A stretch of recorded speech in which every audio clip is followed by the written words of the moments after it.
Good morning sa lahat. Ayan, at sa mga manonood nito sa hapon, ayan, magandang hapon din sa inyo, no?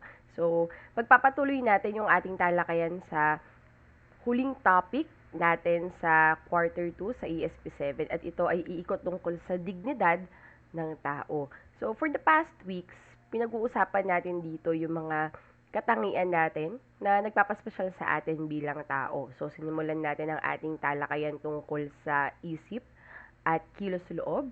So, for week 1 and 2, yan ang ating tinalakay.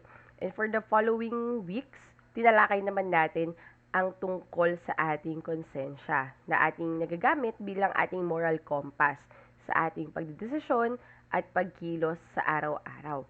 And before natin tapusin yung 2022, ay atin naman tinalakay yung tungkol sa kalayaan na doon natutunan natin na bawat tao ay mayroong taglay na kalayaan at kailanman hindi siya pwedeng panghimasukan o diktahan ng ibang tao sa kanyang mga kilos at pasya. So ngayon naman, tatalakayin natin ang tungkol sa dignidad. And for sure, yung iba sa atin, narinig na ang salitang ito, no? Narinig na yung salitang dignidad. Pero tunay nga ba na alam natin yung ibig sabihin ng dignidad? O baka naman nadadala lang tayo ng bugso ng ating damdamin o kaya ng hype sa paligid natin. Kaya nagagamit natin itong salitang dignidad. So mamaya aalamin natin kung ano nga ba ang ibig sabihin nito, no? At ano nga ba ang impact nito, itong pagkakaroon ng dignidad natin bilang tao, no, sa ating pamumuhay. Okay? So, bago tayo mag-proceed, no, gusto ko munang tanungin ng lahat kung naniniwala ba kayo na pantay-pantay lahat ng tao? Yan. Sa iba siguro mga sections na na-meet ko na noong Tuesday and Wednesday, natanong ko na ito sa inyo, no? So, yung iba, pwede kayo mag-share ng thoughts ninyo sa comment section. Naniniwala ba kayo na lahat ng tao ay pantay-pantay? Ayan. So, pwede kayo maglagay dyan ng yes. Pwede kayong maglagay dyan ng no. Okay? O kung kayo naman sinisipag kayo mag-type, pwede nyo i-type dyan kung bakit yes o bakit no ang sagot ninyo. Ayan. So, may ibang mga tao, no? Actually, dahil nga natanong ko na to sa mga hinandle ko na sections nitong nakaraan, ay natanong ko na sila kung bakit sila naniniwala na pantay-pantay ang mga tao.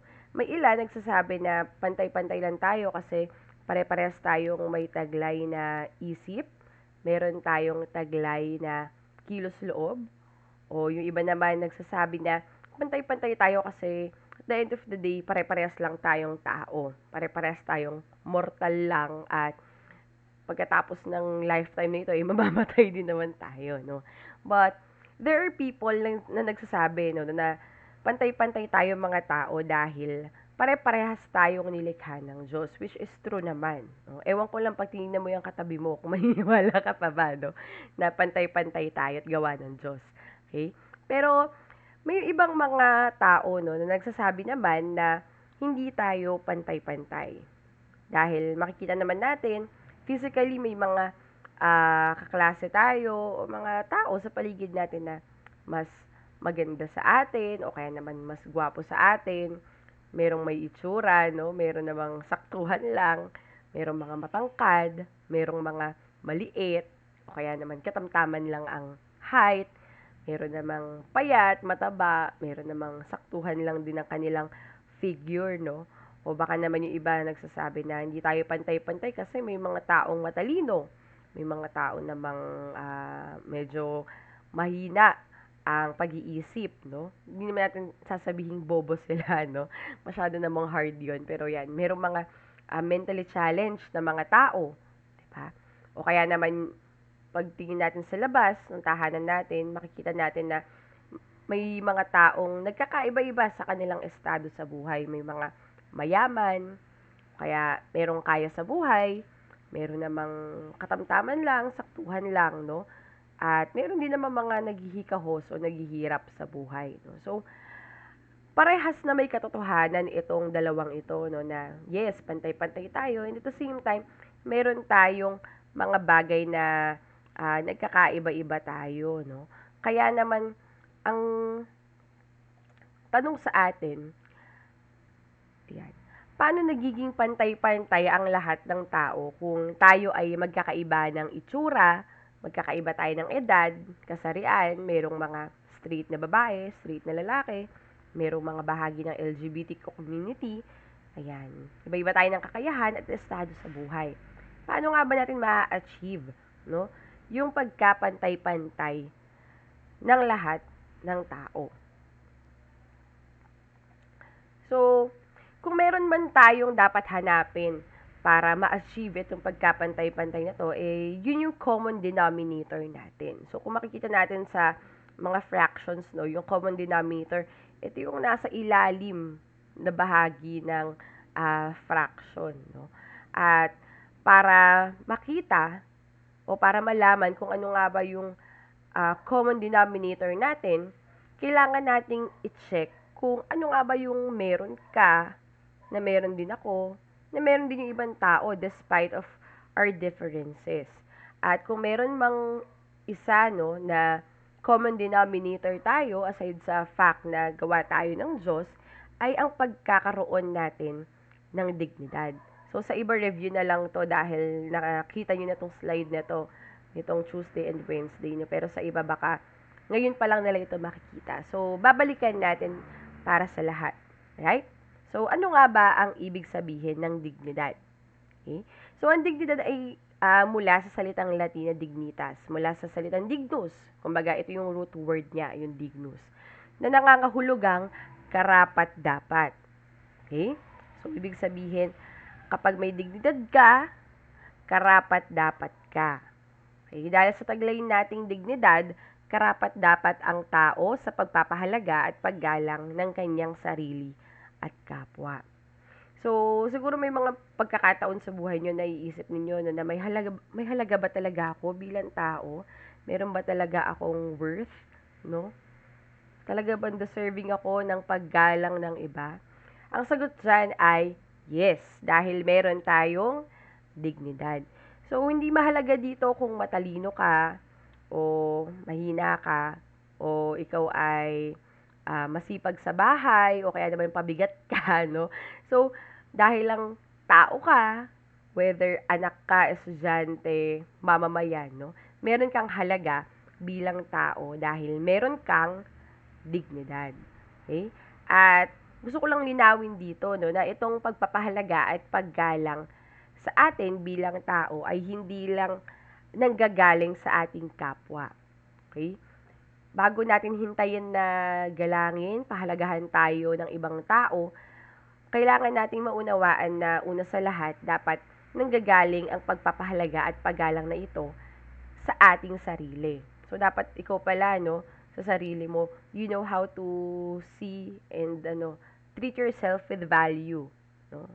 You have to see your worth at kailangan nating matutunan kung paano nga ba respetuhin din ang ating mga sarili.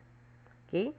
So, dahil sa dignidad, lahat ay nabibigyan ng halaga at may karapatang mabuhay at umunlad ng hindi makakasakit sa ibang tao. So, kaugnay nito, kailangan niya makipagkapwa, pangibabawi ng paggalang at pakikipagpatiran.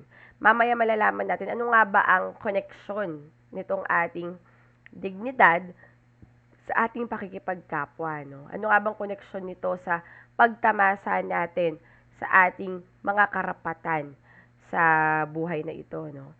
Okay. So, bago tayo mag-proceed, no, we have to realize na itong dignidad na ito ng tao ay naturally nasa atin na ito.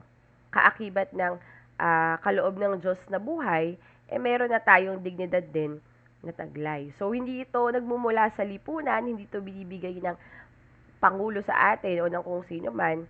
Hindi ito nagmumula sa pananaw ng tao na, oy, mukhang mabait naman siya. Dapat tratuhin natin siya ng may paggalang. Hindi ganon. Okay? Dahil ang dignidad, likas na ito na taglay natin bilang tao. So, again, hindi ito nakabatay sa kalagayan o estado natin sa buhay. Hindi ito nakabase, no, doon sa taas ng pinag-aralan natin. So, ikaw man ay nag-aaral pa, o yung iba hindi nakatapos ng pag-aaral o baka hindi talaga nakapag-aral at all, sila pa rin ay mayroong taglay na dignidad. Okay?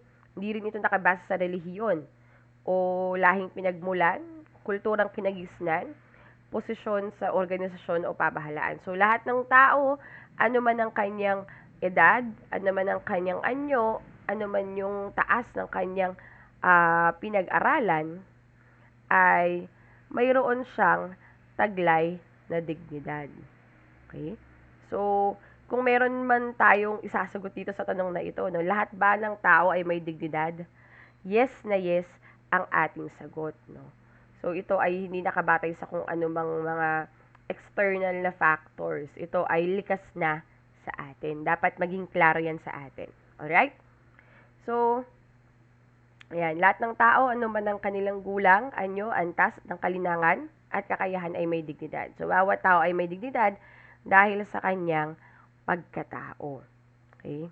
Sabi pa nga ni Santo Tomas de Aquino, no, ayon sa kanyang filosofiya, nilikha ang tao na kawangis ng Diyos at pinagkalooban siya ng isip at kalayaan. So, yan ay bahagi ng ating pagiging tao, no? Ayon pa kay Immanuel Kant, ayan, isa din siyang philosopher, ang tao ay naiiba sa lahat. Ibig sabihin, bukod tangi tayo sa lahat. Or in English, unique tayo sa isa't isa, no? Tayo ay naiiba sa lahat ng nilalang. Kaya, ibig sabihin, mas mahalaga tayo mga tao, at mas magaling tayo kumpara sa ibang nilalang. So, kung tayo ay itatapat sa hayop, itatapat sa halaman, mas angat ang ating halaga at mas angat ang ating galing sa kanila. Meron tayong hindi mawawala at mapapantayang halaga dahil sa ating kakayahang mag-isip at pagiging malaya, which is hindi natin makikita sa iba pang nilikha ng Diyos.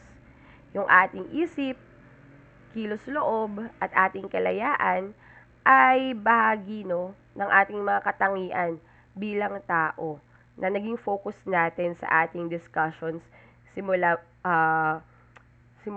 second quarter, no. Kaya mula dito, masasabi natin na karapat dapat ka bilang tao na igalang ang dignidad. Okay?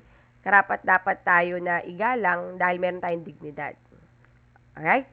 So, kung gayon, na dapat tayong igalang bilang tao dahil meron tayong dignidad, tayo ay bukod tangi at tayo ay nilikha sa wangis ng Diyos, at paano ba tayo ngayon dapat ituring?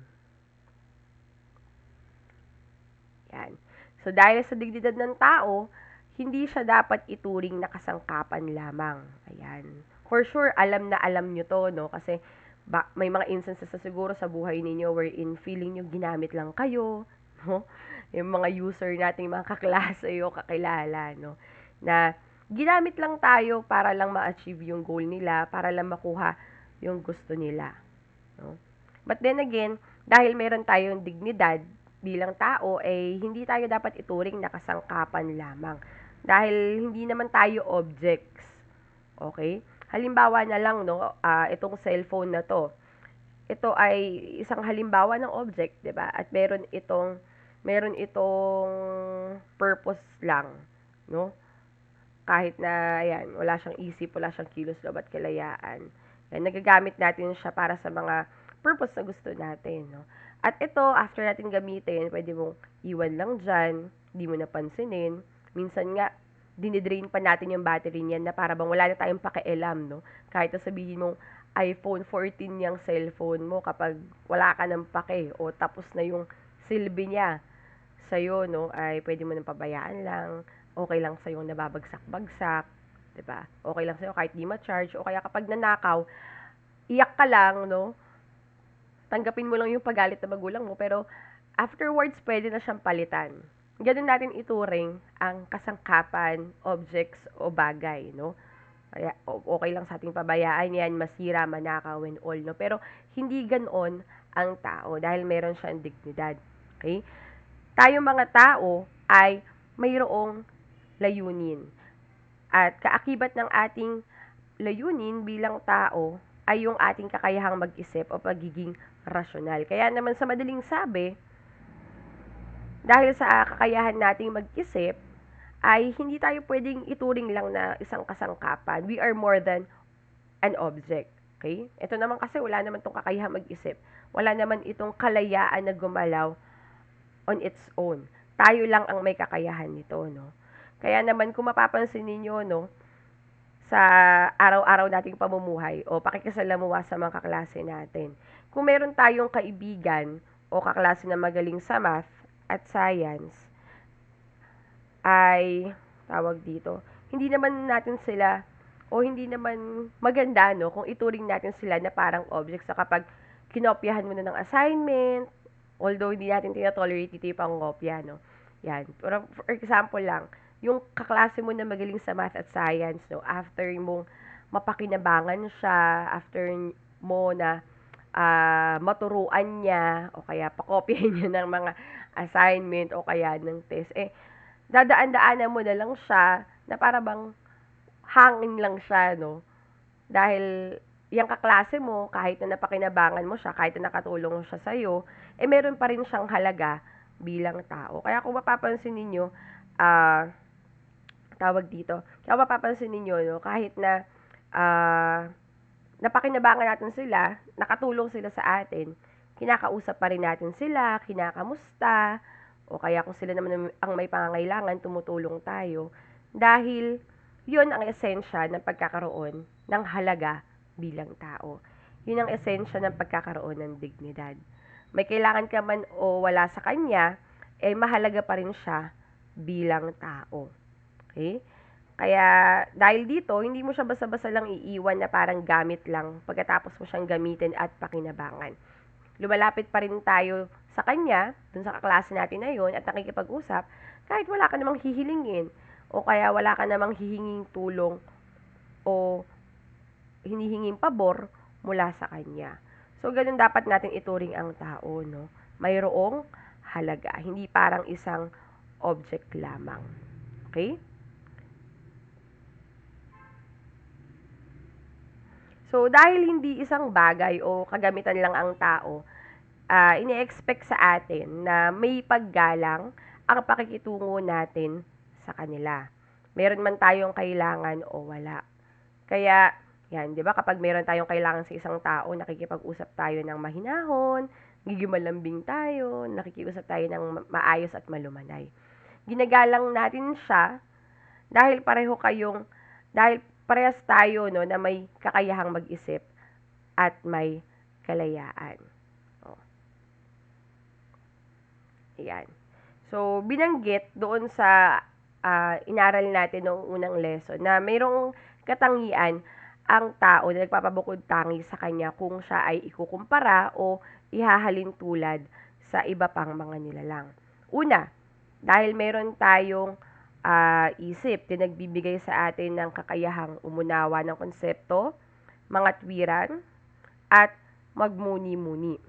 Meron din tayong kilos loob at dahil dito, meron tayong kakayahan na kilalanin at piliin ang mabuti.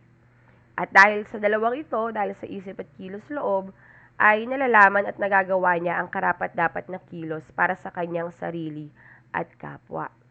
At mula dito, siguro naiisip ninyo, no? Sana yung camera natin, sorry.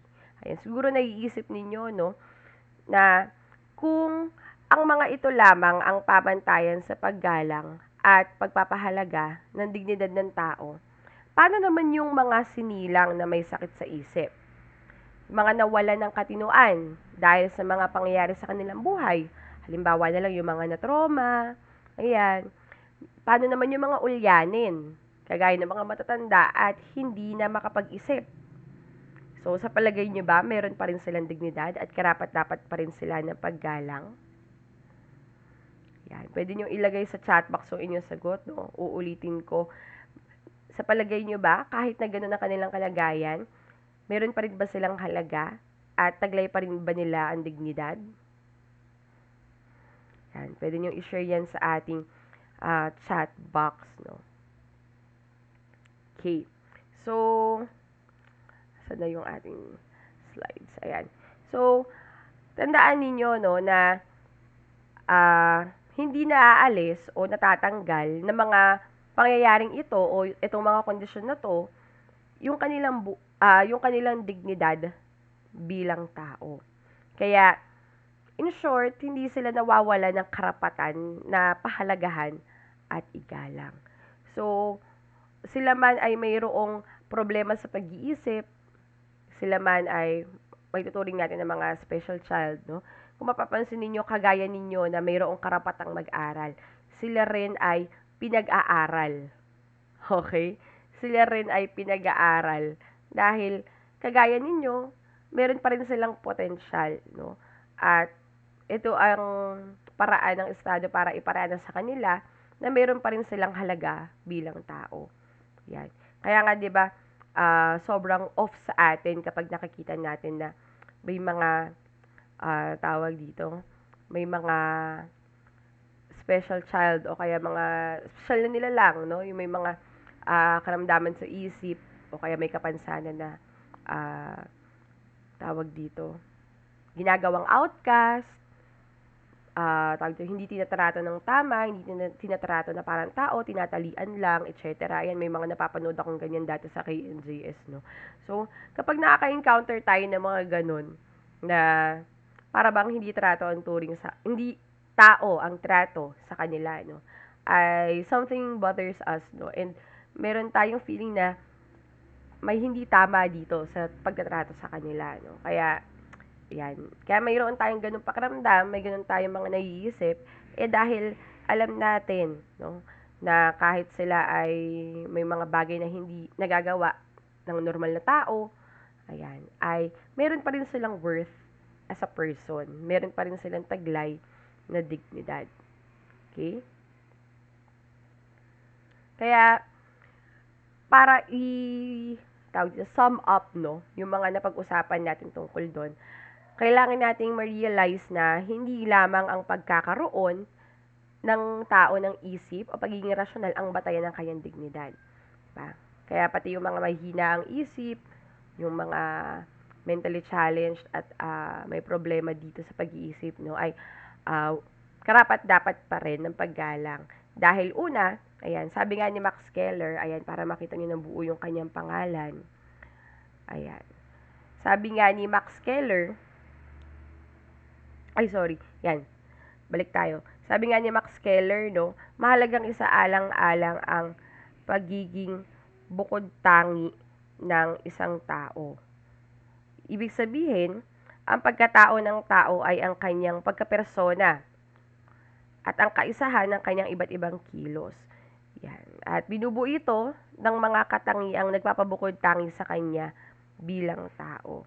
Dito natin makikita yung pagkaako, no, o yung identity na kumikilos sa iba't ibang pagkilos. So, sabi pa ni Dr. Manuel D. na sa lahat ng kilos ng tao, pinakapangunahin ang pagmamahal. It means, ito ang pinagbabatayan natin ang lahat ng kilos ng tao dahil lahat ng iba't ibang pagkilos niya, ang ending nito ay laging nauuwi sa pagmamahal. No? Kaya kung tatanungin kayo, no, bakit nga ba kayo nag-aaral? Bakit nga ba kayo umiinom ng vitamins? Ba't kayo kumakain araw-araw? Bakit mo inalagaan yung kalusugan mo? Hindi ba dahil mahal mo yung parents mo? Yan, nagpapaaral sa'yo at bumubuhay sa'yo. Hindi ba dahil mahal mo ang sarili mo?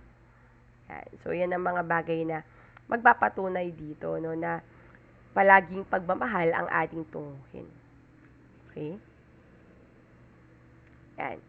Ang pagmamahal ay isang pagtungo sa isang umiiral na may halaga patungo sa mas mataas na halagang likas sa kanya. Kaya sa pamamagitan ng pagmamahal, umuunlad ang pagkatao ng minamahal at nagmamahal. So, it works both ways pala, no? Kapag lumalapit tayo sa tao ng may pagmamahal, pag sinisik natin yung highest good para sa kanya, no? Hindi lang pala ito nakakatulong sa ating pag-unlad bilang tao, sa pag-unlad ng ating pagkatao, pero nakatulong din ito sa pag-unlad ng pagkatao ng ating kapwa, no? Ayan. So, siguro naman lahat tayo, no, may kaibigan o may tinuturing na kaibigan, no. At isa sa mga karaniwang ginagawa natin kapag nakikita natin na yan, meron tayong kaibigan na pinanghihinaan ng loob, ay syempre palakasin yung loob niya, no. I-encourage siya. Yan. Kapag ginagawa natin yung mga ganung bagay, hindi natin alam, no, kung ano yung magiging epekto nito sa ibang tao o sa ating kaibigan o sa ating kapwa, no. Halimbawa na lang, no, meron kang meron kang kaibigan na tawag dito, nawawalan ng gana sa pag-aaral, hindi niya na makita yung sarili niya na makakabalik siya sa honors, diba? Ayan. Once na i-encourage mo lang siya, no, tulungan mo siya sa mga pangangailangan niya at patuloy siyang i-cheer sa kanyang mga ginagawa, hindi natin alam kung ano magiging epekto nito, no? Pero marahil magkakaroon ito ng positibong epekto sa kanya. Kaya naman, kung mapapansin ninyo, no, yung mga taong ini-encourage, yung mga taong pinapalakas yung loob, meron silang mga bagay na nagagawa na akala nila hindi nila magagawa noon, no? Kaya naman, dito, makikita natin na hindi lang sila nag-a-achieve ng mga bagay na gusto nila, pero sila rin ay nagkakaroon ng tiwala sa kanyang sarili. So, you know, lagi, no, na kumilos tayo ng may pagmamahal. Kumilos tayo tungo sa makakabuti sa ating kapwa, sa lahat ng pagkakataon at sa lahat ng oras. Yan. Ayan. So, since sa pag-usapan na nga natin, no, itong pagiging mahalaga natin bilang tao dahil sa ating dignidad, no, at nasabi ko na kanina na dapat tayo ay kumilos tungo sa pagmamahal sa ating kapwa.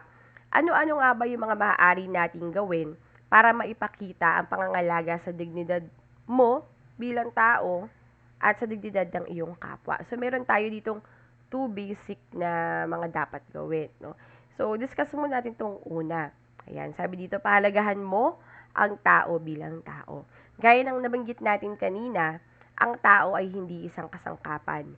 Ang tao ay hindi isang object na ginagamit lang natin in order to achieve yung gusto nating makuha o kaya magawa yung nais nating gawin. Okay? Nararapat na hindi mo ituring ang tao na isang bagay o behikulo lamang na gagamitin para isakatuparan yung ating pansariling layunin.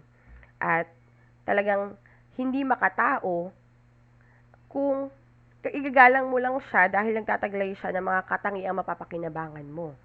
Yan. Kakaloka may mga ganitong klaseng tao. Lalo pag nagtrabaho kayo, may mga may encounter kayong ganitong tao. Kapag may pakinabang lang sila sa'yo, ay doon ka lang nila tatratuhin with respect. No? Pero as for us, na yan, nag-aaral tayo ng edukasyon sa pagpapakatao, tayo ay nag-aaral, no, ng mga bagay-bagay tungkol sa pagkampi sa tao, ayan. Dapat maunawaan natin na hindi lang natin tatratuhin with respect ang isang tao dahil lang may pakinabang siya sa atin. Okay? May mga kaklase ba kayo naiisip na madalas nababastos nyo na o sasawalang bahala nyo lang yung existence niya just because wala silang pakinabang sa inyo? Yan. Maybe it's about time to change, no, yung ating nakasanayan na ganun. Okay? Kagaya na lamang halimbawa sa school, no? Siguro nung elementary kayo, ganito ginagawa ninyo. Kapag yung teacher ninyo, nung grade 1 kayo, nakakasalubong nyo sa corridor, siguro nagbe-bless kayo, bumabati kayo. Kahit na hindi niya na kayo binibigyan ng grade, kahit na hindi niya na kayo, quote-unquote, inaalagaan, tinuturuan, no? Ay, tinatrato pa rin natin yung teacher natin ng grade 1 ng may paggalang, no? Ganyan din, halimbawa, next year, most probably, hindi na ako magiging teacher, no? Dahil hindi naman ako nagtuturo ng grade 8 ESP. So, does it mean, kapag nagkikita tayo sa Jeronimo, kaya nagkikita tayo sa mall, nagkakasalubong tayo, does it mean, magandang katangian yon o magandang gawain yun na daan-daanan na lang ako, kaya naman di na ako batiin, ayan. Sana hindi, no? Dahil, ayan, kahit na wala na kayong pakinabang sa akin, kahit hindi nyo na ako nakakausap palagi o hindi nyo na ako kinukuhanan ng grade, ayan, ay sana tratuhin niyo pa rin ako ng may paggalang. Ganun din yung iba mga teachers natin. No? Ayan. Pangalawa, tatanggalin natin ito. Okay, pangalawa, igalang mo ang dignidad ng kapwa mo habang ikaw ay nabubuhay. So, inaasahan sa atin na patuloy nating isa sa alang-alang at nanaisin ang lahat na makakabuti para sa ating sarili at kapwa habang tayo ay nabubuhay pa. Dahil ang dignidad ay hindi natatapos. Hindi ito nakadepende kung feel ba natin nagalangin sila o hindi. At hindi ito nakadepende sa kung anumang pangyayari. Okay? So, binackstab ka, does it mean okay lang na bastusin sila? Hindi na sila tratuhin ng may halaga. Diba? Siyempre, it's a no-no. Dahil kahit na backstabber sila, kahit na masama ugali nila, kahit na sila ay gumagawa ng mga bagay na hindi maganda, immoral, ay hindi pa rin nawawala yung dignidad nila bilang tao. Siguro bubababa ang kanilang dignidad, pero ang kanilang dignidad ay hindi pa rin nawawala. But, then again, dahil meron pa rin silang taglay na dignidad, bilang tao ay kailangan pa rin natin silang tratuhin ng may paggalang at respeto. Ayan. Kaya kung mapapansin ninyo, no, from womb to tomb, meron tayong taglay na dignidad. Pag sinabi nating womb, yan, nasa sinapupunan pa lang tayo ng ating mga magulang, ay meron na tayong taglay na halaga. Kaya nga napakasagrado ng pagtingin natin sa buhay, no?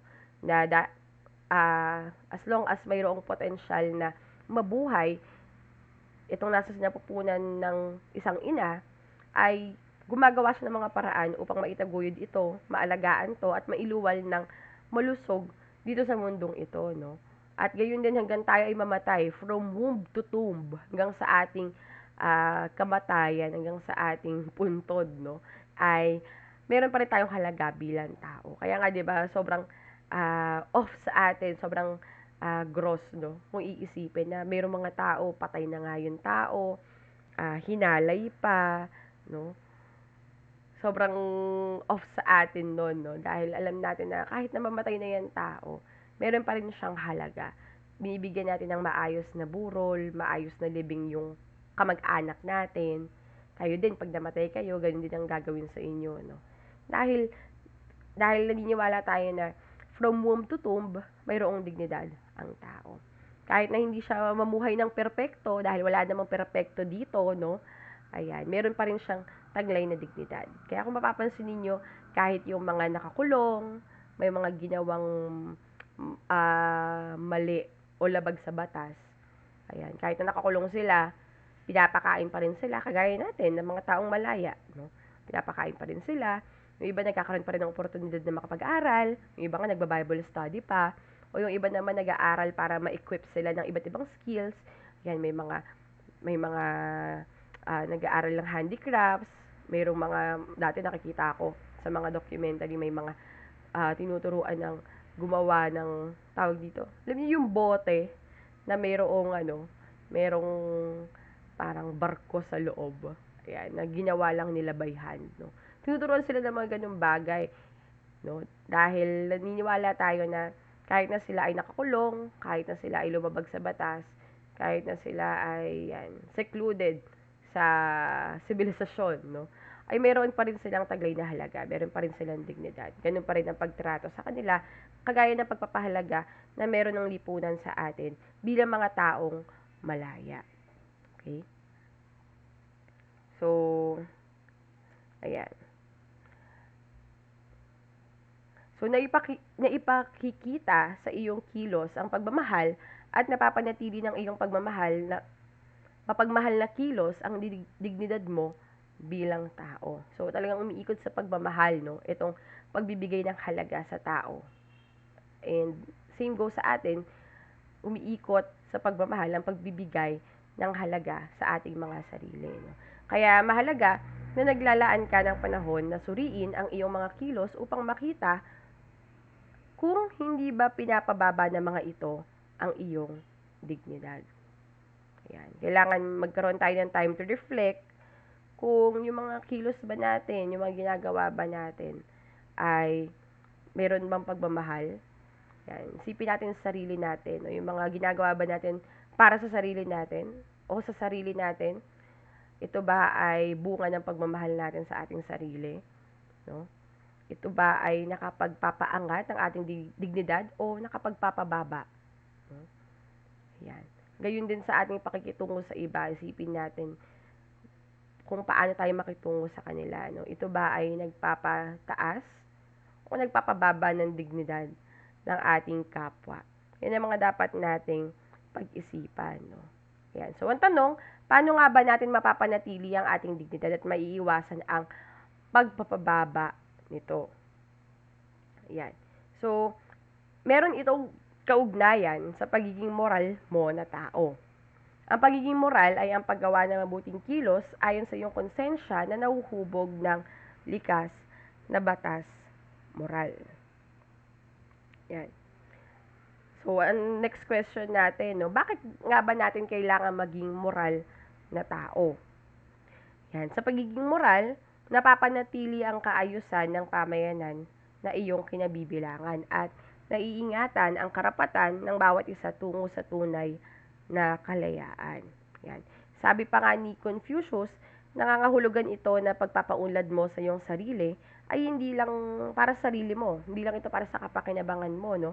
Pero para rin ito sa pagkakaisa ng lahat, mula sa iyong sarili patungo sa iyong pamilya, sa bansa, at sa buong mundo. Ayan. So ngayon, ano nga bang ibig sabihin, no, ng moral na pamumuhay? Ayan. So, ang moral na pamumuhay, ayan. Ang moral na pamumuhay, kung ganon, ay ang pagsasagawa ng ating mga obligasyon sa ating pamilya, sa ating paaralan, sa pamayanan, at sa lipunan sa buong mundo. Kaya, in short, ayan. Ang pagpapanatili sa iyong dignidad ay ang pagkilala sa tunay na mahalaga. Ano nga ba ang tunay na mahalaga? Ang tunay na mahalaga ay walang iba, kundi ang pagmamahal. Ayan. So, ang pagsisikap na magkaroon ng moral na pamumuhay ay ang pagsisikap na mamuhay na nagmamahal ng walang kondisyon. Ayan. Walang hinihintay na kapalit. Okay.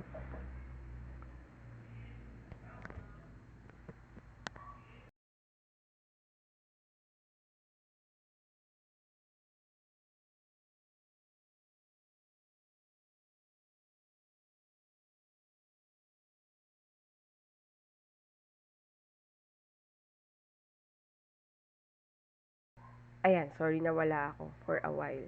Okay. So, simple lang naman itong mensahe ng lesson natin, no? Una, tandaan lang natin na meron tayong dignidad bilang tao. And nakakahulugan ito na meron kang halaga at karapat-dapat ka ng paggalang, no?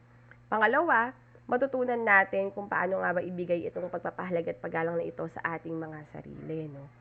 Ayan. Pangatlo, matutunan natin na matutunan natin kung paano nga ba makatutulong sa ating kapwa na pataasin yung dignidad nila bilang tao, no? At itong dalawang to ay magagawa lang natin kung tayo kikilos ng may pagmamahal. At pang-apat, huwag kalilimutan na kumilos tungo sa pagkakaroon ng moral na pamumuhay, no? Kaya yung mga inaral natin tungkol sa isip at kilos loob, sa ating konsensya at kalayaan, lahat yan, magagamit natin yan, no, sa pagpapaangat ng ating dignidad bilang tao at sa dignidad din ng ating kapwa, no. At magagawa lang natin yan kung tayo ay kikilos ng may pagmamahal, kung tayo ay lalapit sa tao tungo sa kanyang kabutihan. Okay? So, I hope you learned something today tungkol sa ating discussion sa dignidad, no? At sana makatulong din itong lesson natin, hindi lang para makapag-review kayo sa mga kailangan ninyong aralin, pero makatulong din sana ito para mas magkaroon tayo ng harmonious na relationship, hindi lang sa bahay natin, hindi lang sa school natin, pero sa ating community as a whole. Okay? So, that will be the end of my discussion, and looking forward sa report ng ikatlo at ikaapat na pangkat tungkol dito sa dignidad.